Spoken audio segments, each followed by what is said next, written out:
네, 두 분 초대했습니다. 김경민 한양대 교수 그리고 저희 YTN의 정치안보 전문기자 그리고 정치학 박사입니다. 김주환 기자 나와 있습니다. 어서 오십시오. 안녕하세요. 안녕하십니까.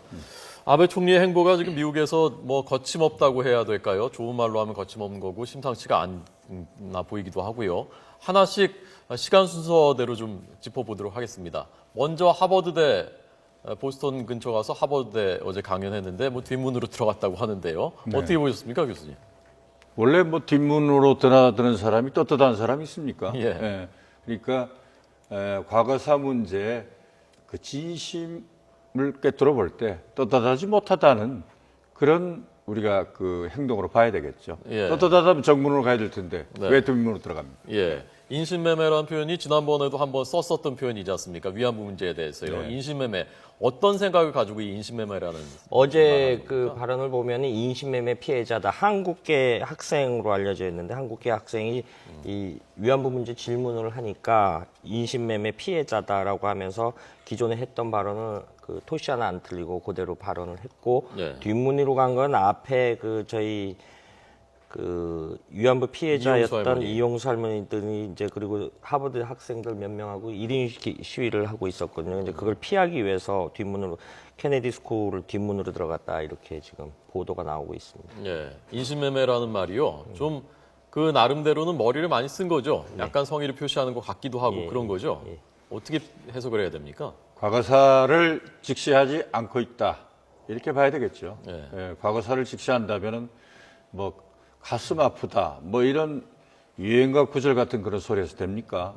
정말 무릎 꿇고 사죄하는 정도의 표현을 해도 모자랄 정도인데 네. 그것을 마치 그 형법에 있는 말 비슷하게 한다는 것은 아베 총리가 과거사 문제와 위안부 문제를 직시하지 않고 있다 이렇게 우리가 볼 수 있죠. 예. 네. 그나마도 인신매매를 누가 한 건지, 매매를 했다는데 누가 어떻게 한 건지 그 주체를 일본 정부란 말은 아예 그냥 쏙 빼놓았단 말입니다. 우리가 일본을 이야기를 할 때 김경민 교수님은 일본에서 오래 공부를 하셨습니다만 더 정확하게 진단을 할 텐데 집단망각이라는 표현을 간혹 쓰지 않습니까? 이번에 아베를 빗대서 망각증, 암네시아를 빗대서 아베네시아라는 이런 용어까지 나올 정도로 그 과거사 문제에 대해서 어느 정도 용인을 해주겠다 뭐 이런 표현을 하는데 이런 부분에 그 우리가 주변국들이 과거사 문제에 어떤 반성을 하라고 요구를 하지만은 일본 아베 정권 내부에서는 그런 생각이 추호도 없는 것 같습니다. 아무래도. 네. 그 전반적인 기조가요. 이번에 미국 가서 2차 대전 자신들이 일으킨 미국과 관련된 것에 대해서는 좀 성의를 보이고 표현이나 이런 것이 우리나라와 관련된 것, 주변국, 중국과 관련된 것, 뭐 위안부 문제를 포함해서 이런 것에 대해서는 그냥 모르쇠로 일관하고 이렇게 가려는 것이 아닌가 전략이 그렇게 세운 것이 아닌가 싶더라고요. 미국이 이제 지금 현재 그 태평양의 해군력을 한 60% 집중시키고 있어요. 예. 그래도 힘이 딸립니다. 네. 그러다 보니까 이제 일본의 도움이 필요한 거 아니겠어요? 예. 일본은 아베는 그걸 잘 알고 있죠. 그러다 보니까 이 틈에 이제 그 미국이 일본이 과거사 직시하는 문제에 대해서 아주 강하게 비판하지 못할 거라는 거를 일본은 너무 잘 알고 있습니다. 예. 미국이 국방비가 자꾸 삭감되고 그러다 보니까 일본의 도움이 필요하다는 그것을 이제 반대급부로 예. 아베가 이용하고 있다. 그렇게 저는 보고 있습니다. 예, 오늘 밤에 우리 시간으로 미일 정상회담이 열리는데 백악관에서는 과거사 문제 언급이 있을 것이다라는 시사를 했다는데 그게 어느 수준으로 어떻게 언급할 것인지 저는 굉장히 좀 우리 입장에서는 굉장히 부정적으로 보고 싶은데요. 그 지금 교수님께서 말씀하셨듯이 아태 지역에서 미국의 재균형 정책이 이루어짐으로써 서로 양국이 의기투합을 했다고 봐야 되거든요. 중국을 견제하기 위해서 이런 자기들 나름대로 TPP라든가 이런 부분이 있기 때문에 큰 틀에서 자기 미일 관계에 봐서는 과거사 문제가 미국은 당사자가 아니니까요. 예. 아니니까 그리고 승전국이었기 때문에 이런 부분에서 크게 개념치 않고 그리고 내년에 만약에 미국 대선에서 공화당 정부가 정권을 잡는다라고 하면 이런 기조는 더 공고해지면 공고해지지 지금 민주당 정권에서도 이런 식으로 가는데 네. 이게 후퇴하리라고 우리 입장에서 후퇴하리라고는 전혀 기대를 안 하고 있습니다. 네, 김주환 기자 어제 그 리포트 보니까요. 네. 과거에 미국이 한미 동맹에 대해서 린치핀이라고 하고 미일 동맹에 대해서는 코너스톤이라고 해서 그게 둘 다 중요한 건데 어느 게 더 중요한 거냐 해서 한일 간에는 좀 그런 미묘한 그런 것이 있었는데 예. 최근에는 미국이 그 일본이 우리의 중심이다. 네. 그 아시아 동맹에서 라고 했다는데 그래도 한미 동맹도 미국 입장에서는 중요하지 않습니까? 한일 관계가 흐트러지면은 한미일 동맹도 흐트러지고 그런 측면에서 과거사 문제에 대해서 좀 성의를 보여라라고 오늘 회담에서 좀 압박할 가능성은 없습니까? 지금 한미일 상가안보 동맹의 핵심이 과거 노무현 이명박 정부에서도 하려고 했던 군사보호 협정이나 군수 협정 이런 걸 하려는데 여론 때문에 밀려서 못했었죠. 예. 그러면은 한미일 상각 안보 협력 체제라는 것은 지금 우리가 일종의 이 대륙 세력들 북한, 러시아, 중국으로 하나의 한 축이 있고 우리는 한미라는 한 축을 보는데 공교롭게도 미일 한미는 군사동맹 관계가 있지만 한일 관계는 없거든요. 그래서 일부 학자들은 그걸 뭐 적대적 동맹 이렇게 표현들 하기는 합니다. 그래서 이 한 축을 하면 문제는 한 축을 가지면 그 어떤 오히려 신냉전 구도가 오지 않느냐 이런 의견도 없잖아 있지 않습니까? 교수님께서. 뭐 그거는 이미 중국과 미국의 그 힘싸움은 이제 이미 오래전에 시작이 됐고요. 이 부분은 더 이상 그 후퇴한다는 그런 어떻게 보면 낭만적인 생각을 해서는 안 될 것 같습니다. 네. 그런데 지금 이번에 밀 가이드 그 협정 방위협력 지침이 바뀌어지는 주요 내용이 결국은 가깝게는 북한이 표현했지만 미국의 진심은 또 일본의 진심은 중국한테 있는 거죠. 그래서 북한의 미사일이 미국 군함을 향해서 날아올 때 과거에는 그 일본의 이지스함에서 요격 미사일이 발사가 되지 못하게 되어 있었습니다. 예. 근데 이제는 되죠. 네. 돼야 되는 미국의 입장이 있습니다. 뭐냐면 그 유사시에 10여 척 이상의 이지스함을 미국이 일본, 한국 주변에 파견하게 되어 있는데 예. 그 숫자 가지고 모자라요. 그러니까 이제 일본에는 이지스함 6척 있잖아요. 우리는 지금 3척이 있는데 네. 우리나라가 가지고 있는 미사일은 고고도 미사일까지 못 올라갑니다. 근데 일본은 고고도 미사일이니까. 예. 그래서 미국 군함을 향해서 미사일이 올 때 미국의 이지스함으로서 격파할 수 없다. 네. 앞으로 중국계 날라와도 미국의 구축함으로만 격파할 수 없다. 그러니까 미국으로서는 지금 절박한 상태가 되어 오는 거죠. 네. 그러니까 그러한 그 조금 전에 우리 김 기자님 말씀하셨처럼 신냉전 구도라고 표현할 수 있는 동북아가 있어서 일본과 미국이 힘을 합치고 중국과 대립하는 그러한 구도는 시작이 됐고 더 심화될 겁니다. 예. 방위협력 지침 있지 않습니까? 어떤 면을 제일 이렇게 김 기자는 저는 개인적으로 그 여러 가지 했는데 그 이 풀 리스펙트라는 표현을 써서 우리는 과거 몇 년 동안 미일 안보 조약이 어떤 형태로든 개정이 될 때 우리 한반도 문제에 관련해서는 한국 정부의 이 주권을 존중하라고 해서 여러 강례로 했지만 이건 좀 냉정하게 보면요. 미일 간 주권국 간의 자기들끼리 일입니다. 엄밀하게 따지면 우리가 어떤 형태로든 도덕적으로나 언론에서 촉구를 할 수 있지 그 이상 우리가 국제사회에서 제재할 수 있는 수단이 아무것도 없는 우리가 그네들보다 그 국력이 약하기 때문에 이런 부분이 있기 때문에 냉정하게 봤기 때문에 어쨌든 한반도 유사시에 파병을 한다라는 게 이미 이 주한미군과 주일미군은 동시에 움직인다라고 그러지 않습니까? 지금 보십시오. 그 한미연합사령관이 한 명이 있습니다. 근데 이 사람이 우스갯소리로 군 관계자들이 이야기하는데 별이 12개라고 표현을 하거든요. 왜냐하면 동시에 연합사령관, 유엔군 사령관, 주한미군 사령관입니다. 그럼 유엔군 사령관으로서 한반도에서 북한 문제라든가 급변세가 됐다면 이 일본의 후방사령부가 유엔 후방사라고 그러거든요. 일면 이제 서포트 컴퍼니 혹은 서포트 헤드쿼터 이렇게 이야기를 하는데 후방의 물자기지를 이 사령관 권한이 요구를 할 수 있습니다. 그러면 일본 내 주일미군 기지가 한 10몇 개가 있죠. 그중에 6, 7개는 미일 안보협력 51년도가 53년도 개정에 따라서 유엔군 사령관 아무 권한을 가지고 사용할 수 있거든요.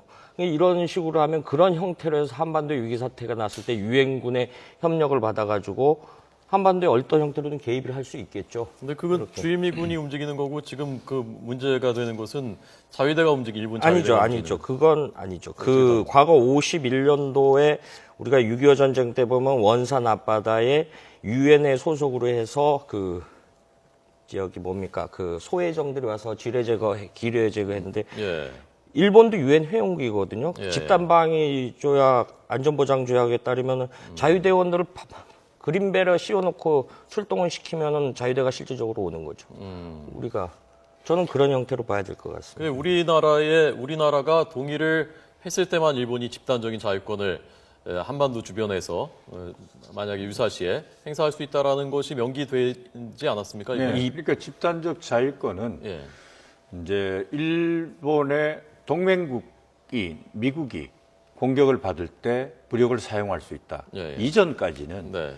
일본이 공격받을 때 공격하겠다는 전수방위 체제였지만 네, 네. 이제는 미일 이제 방위협력 지침이 새로 만들어지면서 미국이 전 세계 어디에서 공격을 받아도 일본의 지원이 필요하다는 미국의 요청이 있으면 가겠다는 거죠. 예, 이제 예. 그렇게 된 거 아닙니까? 네. 그렇게 된 건데 지금 자위대가 예를 들어서 만약에 이제 미국의 함선이 그 미국으로부터 북한으로부터 공격을 받는다 그러면 자위대 군사력이 출동이 된다는 소리죠. 예. 그래서 출동이 서는데 단지 한국에 관해서는 한국의 주권을 존중한다라는 명시가 되어 있습니다. 예, 예. 그러니까 법률적으로라든가 정치적으로는 그렇게 되겠지만 그건 이 다음에 전쟁의 양상에 따라서 어떻게 전개될지는 모르는 부분을 예. 우리가 뭐 그까지 상상해가면서 지금 이야기할 필요는 없습니다만 네, 네. 그 부분은 가능성이 전혀 없다 이렇게 볼 수는 없죠. 네. 없다는 것이고 이번에 이제 미일 그 신방위협력 지침이 되는 거는 우리가 이 부분에 대해서 어떻게 생각을 해야 되냐면은 2차 세계대전이 끝나고 나서 예. 70년을 맞이하면서 가장 큰 동북아 역사, 안보 역사의 큰 전환점이다라는 그 역사적 사건이라는 이 사실을 우리가 굉장히 유념해야 될 필요가 있는 겁니다. 이럴 수는 없을 정도로 역사가 크게 바뀌었다. 이렇게 우리가 평가를 해야 되고 네. 이것에 앞으로 한국이 어떻게 안보를 스스로 지켜나가고 예. 우리가 어떻게 외교를 해나가야 될까라는 것을 심층 있게 논의해야 될 시점이 아닌가 그런 생각을 합니다. 네. 일본이 어느 시절에 2차 세계대전 핵폭탄 맞고 망한 나라, 항복의 나라가 예. 이제 미국을 따라서 전 세계 군대가 나겠다는 이런 큰 변화를 우리는 굉장히 뚜렷한 눈으로 쳐다보고 우리의 지금 형편을 생각해야 될 때다 그렇게 봅니다. 예. 일본 헌법을 존중한다라는 표현이 들어가 있다고 하던데 우리 정부는 그 점을 평가했던데 일본 헌법이라는 얘기는 군을 못 갖게 돼 있다는 그 얘기지 않습니까? 그래서 평화헌법인데 사실상 내용으로 봐서는 일본 군의 모든 작전을 허용했다. 전 세계에서 그렇게 볼 수 있는 건가요? 저는 좀 배경을 좀 우리가 파악해 볼 필요가 있는데 아베 총리 되면서 2013년 9월이죠. 유엔 총회에 가서 적극적 평화 중이라는 걸 이야기를 해요. 그때 이제 UNP가 지금 그때 선언을 해놓고 그 후에 일본이 뭐 무기 수출 금지 3원칙을 개정한다라든가 뭐 특정 비밀 정보법을 제정한다든가 이것이 종국적으로는 이런 그 평화헌법 5조를 개헌으로 가기 위한 일련의 과정이 아니겠는가. 과거 일본이 캄보디아에 그 2개 공병대를 파견을 했을 때 어떤 현상을 제가 현지에서 보았냐면은 모든 아까 일본 공산당 기관지 적기 기관지 당보 기자부터 상케이 신문 기자까지 6개월을 이상을 체류를 시켜서 일본 정부가 돈을 내죠. 취재를 하게 합니다. 이것이 예. 결국은 일본도 나름대로 이념적 스펙트럼이 있는 언론사들인데 이거에 대해서는 하나도 부정적인 보도를 안 합니다. 이런 십수년간의 그런 과정이 저는 개인적으로 교수님 말씀하셨지만 이런 일본 입장에서는 결과를 얻어냈고 예. 케리 국무장관도 역사적인 사안이다라고 굉장히 극찬을 하지 않습니까? 이런 와중에 저희가 지금 교수님 말씀하시는 것처럼 굉장히 눈을 부릅뜨고 지켜봐야지. 왜냐하면 우리로서는 딜레마가 뭐냐면 한미일에 다시 편성도 잘 할 수 없는 입장이거든요. 왜냐하면 지정학적으로 중국하고 우리는 굉장히 붙어 있고요. 미국은 우방이라고 하지만 심리적 우방이 강하거든요. 태평양이라는 저 멀리 떨어져 있는 나라거든요. 이런 부분을 감안했을 때 우리가 좀 사고의 폭도 좀 넓게 봐야 되고 한반도 주변 문제를 굉장히 폭넓게 봐야 된다라고 저는 생각합니다. 예, 이거 참 복잡하기도 하고 좀 어렵기도 하고 한 문제인데요. 자, 좀 쉽게 얘기해서요. 우리가 일본의 집단적 자유권 행사를 걱정하는 최악의 시나리오는 어떤 겁니까? 예를 들면 아주 이것도 나쁜 시나리오지만 남북 간의 군사적인 충돌이 발생한다. 그러면 거기에 일본이 군사적으로 개입을 한다. 그러면 우리가 우려해야 되는 대목은 어떤 겁니까? 좀 쉽게. 예를 들어서 만약에 그런 뭐 있어서는 안 될 사태가 발생했다 그러면은 예. 일본은 첫 번째로 움직일 게 한국 내에 있는 일본인들의 그 무난한 피난 예. 이거를 이제 어떻게 할 것인가. 여기에 이제 적극적으로 미국을 도와서 말은 미국을 돕게 돼 있죠. 예. 자위대 항공기라든가 이런 걸 우리의 주권 존중한다고 하면 우리한테 전화 안 하겠어요? 저 일본인 피난하는데 도와달라 이러면 실질적으로는 자위대 그 항공기가 들어와도 그건 인도적인 측면이기 때문에 우리가 그때는 얘기할 수 없을 거예요. 예. 이런 부분들의 환경이 마련됐다는 겁니다. 그러니까 그거는 우리는 이모군란 이후로부터 하여튼 일본군이 온다는 거에 대해서 우리가 공포를 갖고 있고 예. 불행한 역사를 갖고 있기 때문에 네. 거기에 대해서 우리가 주권 존중을 받은 이번에 그 측면이 있고 우리가 외교를 한 거 있지만 예. 실질적으로는 어느 나라가 자기 나라가 그 나라에 지금 교민이 있는데 피난시키는데 항공기 보내서 피난시키는 걸 갖다가 반대할 수 없지 않겠습니까? 예. 이제 그런 측면에서 실질적으로 자위대 수송기가 들어온데도 우리가 할 말이 없는 그런 상황이 벌어질 거죠. 그게 조금 전에 말씀하신 최악의 사태라고 할 경우라면 네. 그런 일도 벌어질 수 있는 거고. 근데 그렇다면 문제는- 현실적으로 자유대 수송기가 뭐 일본 국민들을 태우기 위해서 온다라는 네. 것이 우리한테 어떤 그 큰 해악이 되는 건 아니지 않습니까? 그렇죠. 그런데 그러나 예. 우리는 거기에 대해서 아주 알레르기가 있죠. 예, 정말 엘러지가 있어요. 상징성이 있단 말씀. 상징성이 있죠. 그러니까 우리가 우리의 주권을 존중해 달라는 것을 외교를 해서 넣긴 넣었지만 네. 실질적으로는 전 세계 뭐 미국을 도왔다 쫓아가겠다고 이번에 만드는 마당에 하물며 예. 주한 미군을 주둔시키는 우리의 처지에서 미국이 야 일본인들이 좀 피난시키는데 좀 도와달래. 그러면 우리가 그러면 안 돼. 이렇게 할 수 없잖아요. 예. 그런 긴박한 상황에서는. 네. 그러니까 이제 그거는 과거에 우리가 침략을 당하다 보니까 그렇지만은 현실적으로 볼 때는 그런 일도 벌어질 수 있다는 부분이 환경적으로 마련된 것은 사실이다 이번에 예. 이렇게 봐야죠. 김주환 전문기자는 어떤 포인트를 짚고 싶습니까? 저는 지금 연장선상에서 과거 우리가 한국전쟁 당시 대구에서 미군이나 대구나 부산에서 비행기를 타고 일본 서부 쪽에서 거의 매일 드나들면서 그 당시 미군 수뇌부라든가 네. 한국군 수뇌부들이 작전을 했거든요. 이게 뭘 말하냐면 예. 과거 6.25 때 항공기가 개발하고 나서 일본이 물론 일제 침략했지만 한반도의 지역 요소에서 어디에 뭐가 있는지를 굉장히 잘 알고 있거든요. 네네. 그렇고 또 하나는 우리가 미군이 평택으로 이전하는 건 좀 두 가지 측면에서 봐야 된다고 봅니다. 미군은 항상 전 세계 기지를 개설할 때 투포트 시스템, 이른바 에어포트, 시포트, 공항과 항구를 동시에 두고 있는 지역. 부산과 평택과 오산, 부산과 대구 이런 형태로 봐야 되겠죠. 뭐 경주 이런 측면에서 볼 때 똑같은 대응인데 저는 우리가 좀 적극적으로 최악의 경우 우리도 이런 시나리오를 가지고 유엔 후방사가 서울에 있는 유엔군 사령부 지휘를 받기 때문에 만약에 한반도 유사시 상황이 벌어진다면 후방사 물자를 보호하기 위해서 우리가 역설적으로 한국군을 일본 후방사 기지에 파견하는 이런 좀 역반응도 좀 고려를 해봐야 되지 않나 이런 생각을 가져봅니다. 왜냐하면 안보 상황이라는 거는 굉장히 여러 가지 우발 상황을 전제하에 만들어야 되기 때문에 예. 이런 것도 한 가지 방안이 되지 않을까 이렇게 생각해 봅니다. 예. 뭐 그런 오늘 그 석간 신문에서의 그런 그 가정 만약에 독도에서 무슨 유사시 사태가 발생해서 한일이 충돌한다 군사적으로 이것도 뭐 가능성은 매우 낮고 좀 최악의 시나리오입니다만은 그러면 미국은 누구를 편을 드느냐 한미 상호 방위 조약과 지금 미일 방위 협력 지침이 충돌하는 게 아니냐라는 얘기가 나왔거든요. 이거 어떻게 볼 수 있는 겁니까? 충돌을 절대적으로 막겠죠. 네. 막겠는데 예. 일본은 뭐 중국에 대해서도 현재 이런 얘기를 합니다. 중국의 잠수함이 중국 그 남단에 보면 해남도, 신혼여행 많이 가는 해남도 하이난섬 있지 않습니까? 예, 예. 거기에 중국의 큰 잠수함 기지가 있습니다.